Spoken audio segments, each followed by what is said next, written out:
নমস্কাৰ বন্ধুসকল, মই আপোনালোকক স্বাগতম জনাইছোঁ মোৰ আজিৰ এটা নতুন ভিডিঅ'লৈ।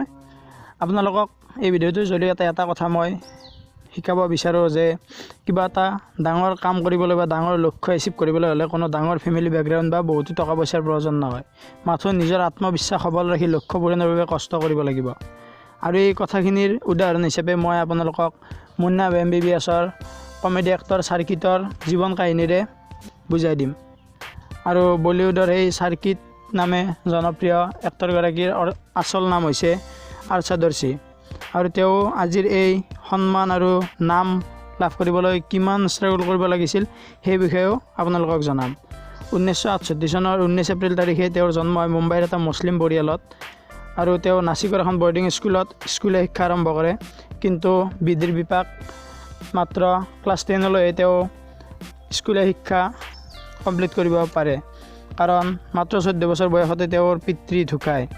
ফলত তেওঁলোকৰ পৰিয়ালটো বৰ বিত্তীয় নাটনি অৱস্থা দেখা দিয়ে, আৰু তাৰ ফলত মাত্ৰ 17 বছৰ বয়সতে তেওঁ ঘৰে ঘৰে গৈ চেলছমেনৰ কাম কৰিব লগা হয়।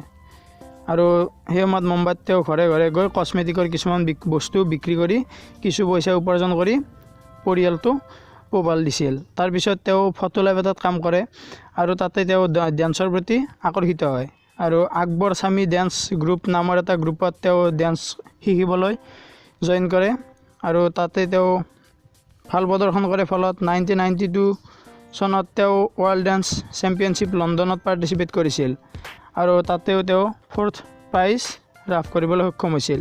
তাৰপিছত 1996 অমিতাভ বচ্চন প্ৰডাকশ্যনৰ এখন ছবি তেৰে মেৰে সপনেত এটা সৰু ৰোলত অভিনয় কৰিবলৈ সুযোগ পায়, আৰু ইয়াৰ পৰা তেওঁৰ এক্টিং কেৰিয়াৰৰ ষ্টাৰ্ট হয়। তেৰে মেৰে সপনে নামৰ চিনেমাখনেৰে এক্টিং জগতৰ আৰম্ভণি কৰি তেওঁ বহুকেইখন চিনেমা কৰিছিল, যদিও বৰ বেছি নাম বা জনপ্ৰিয়তা অৰ্জন কৰিবলৈ সক্ষম হোৱা নাছিল।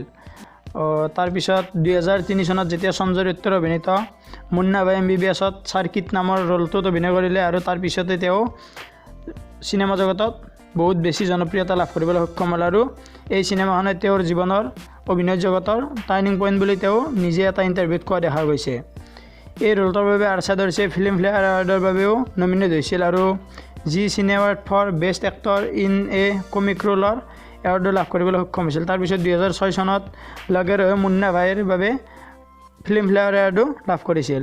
তাৰপিছত বহু জনপ্ৰিয় ছবি জলিয়ানৱালা, গোলমাল ৰিটাৰ্ণ, ধামাল, ডাবল ধামাল আদি কমেডি চিনেমাত তেওঁ অভিনয় কৰিছে, আৰু এইদৰে দুখ কষ্ট আৰু কঠোৰ পৰিশ্ৰমৰ ফলত আজি সকলোৰে চিনাকি আৰু জনপ্ৰিয় এক্টৰ হিচাপে বলিউডত স্থান লাভ কৰিবলৈ সক্ষম হৈছে।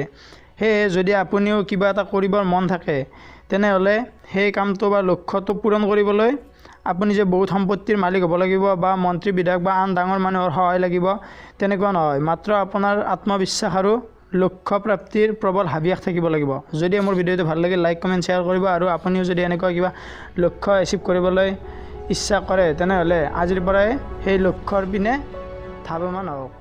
ধন্যবাদ।